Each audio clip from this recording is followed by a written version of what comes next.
Hey there everybody, I'm Mark Riley. I'm back with another how to draw lesson, and I'm going to go ahead and just jump into it. This is a lesson on how to draw a realistic eye. I'm going in with my black Prismacolor to make the upper eyelid, and let me just say in general that if you want to draw a realistic eye or a realistic anything, you really owe it to yourself to draw from life, or at least look at photo reference, which is what I did for preparation on this video. So the eye shape, fortunately, is very much the way we imagine it. You know, this sort of, I don't know, almost like seed shape, at least right along the edge of the eye itself. Of course, everyone knows that there's this sort of section here on the inside of each eye that comes out,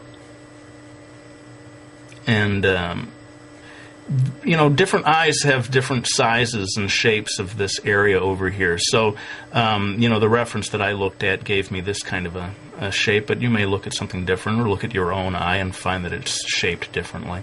In any case, there seems to be maybe one or two little sections if you want to get hyper detailed over here in this area.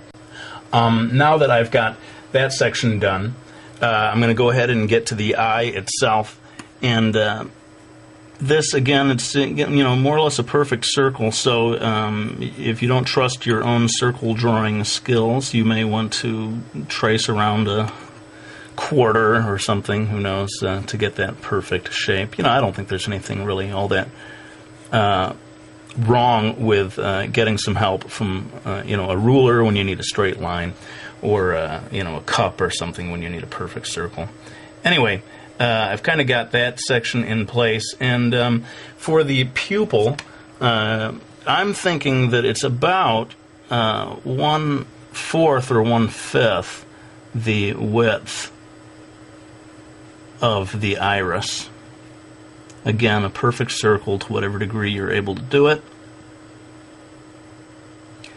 And then I'm going to put in a sort of a highlight area over here that, you know, maybe is sort of the suggestion of a window in the wall that's providing some light there. Okay. Now I'm going to jump in and do the eyelashes. This is a female eye, and maybe someone who's wearing quite a bit of mascara, who knows. So I'm going to go ahead and give a nice thick, dark, full eyelash area over here. This kind of thing, you know, I can't obviously go line by line and tell you how to do it. It's practice makes perfect, I guess. But again, looking at different reference, looking at different eyes, you're going to see all kinds of different ways of doing the eyelashes.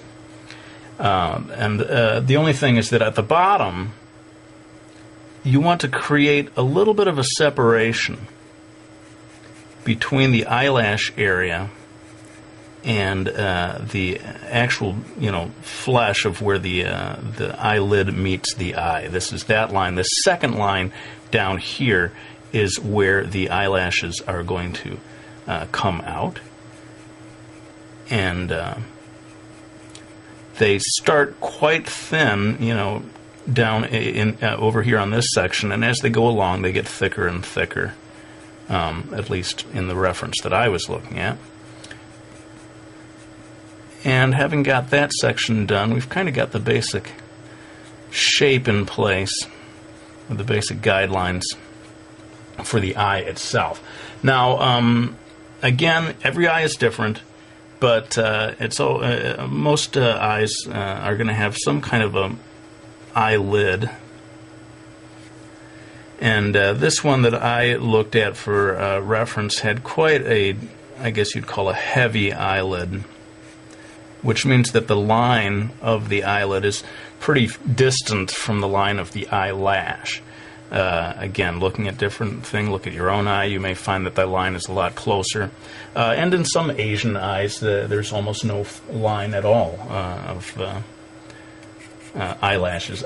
This is not so much a video about drawing the eyebrows, so forgive me, I'm just going to drop in really quickly a suggestion of an eyebrow here without talking about it too much.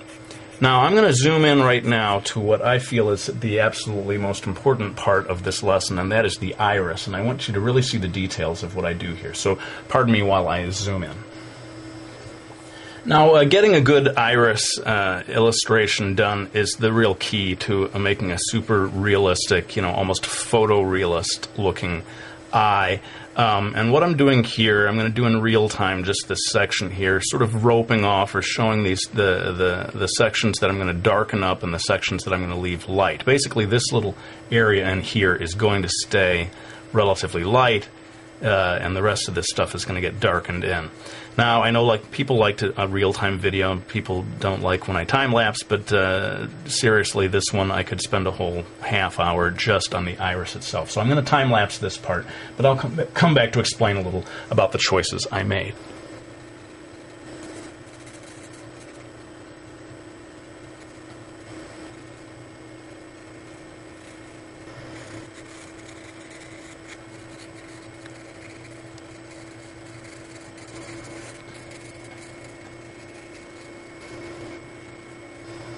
Alright, so you can see where the key to getting a nice shiny looking eye is getting this nice window shaped highlight, although it doesn't have to be window shaped, it could be sort of circular or any number of shapes. But make sure that you keep it nice and white, and that you darken the area near the highlight, and that helps it pop and makes the whole thing look shinier. And you saw that I spent a fair amount of time adjusting the different shades here. There's a band area here near the pupil that's a certain thickness. There's a whitish area down here, and then again, in certain types of eyes, every eye is different, you get the very darkest band of color right around the very edge. I'm going to go ahead and jump in here and very quickly darken this area in of the eyelashes. Again, this is maybe a female eye, someone who's wearing quite a bit of mascara. And with that, we're starting to come into the home stretch on this video. And again, to keep things a reasonable length, I'm going to have to do some of this in time-lapse. But hopefully it won't be anything that you couldn't follow along with. Basically, I'm going to be adding shading to make the whole thing look a little more 3D. And again, I'll come back to explain a little bit about the choices I made.